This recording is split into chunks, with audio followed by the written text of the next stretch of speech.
ridho ini hukumnya mustahab atau hukumnya sunnah. Ya, kalau seandainya sabar itu wajib, maka ridho ini lebih tinggi nilainya, tapi hukumnya mustahab. Ya, kalau seandainya kita bisa ridho, maka berarti kita mendapatkan sabar plus ziyadah, sabar plus. Ya, tapi kalau seandainya kita nggak bisa ridho, hanya sekedar sabar, maka berarti kita sudah menunaikan satu kewajiban.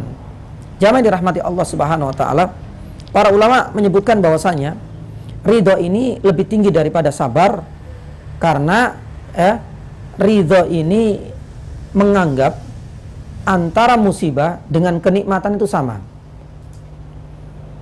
Itu kaidah simpelnya seperti itu. Kalau seandainya kita merasakan seperti itu, berarti berbahagialah kita. Kita sudah sampai pada derajat yang ketiga.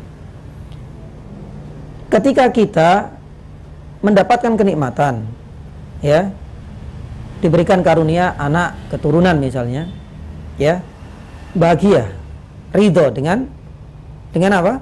Dengan apa yang sudah ditakdirkan Allah Subhanahu wa taala. Setelah 4 hari Allah Subhanahu wa taala panggil anak yang kita cintai. Perasaan kita sama. Berarti kita sudah sampai pada derajat apa? Ridho. Itu adalah cara untuk mengetahui ridho itu seperti apa. Maka jamaah yang dirahmati Allah Subhanahu wa taala, ridho itu adalah sabar plus.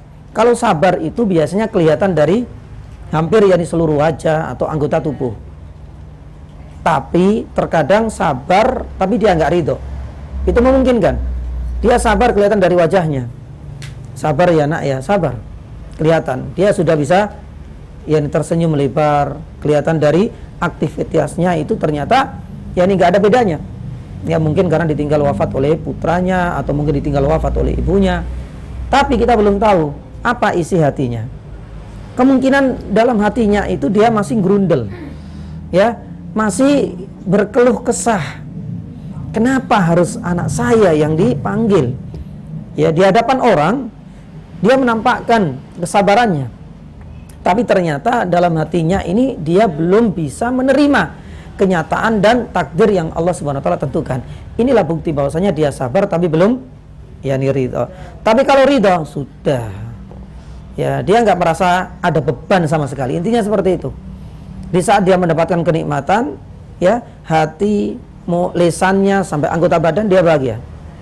Ya, pun demikian tatkala dia mendapatkan musibah.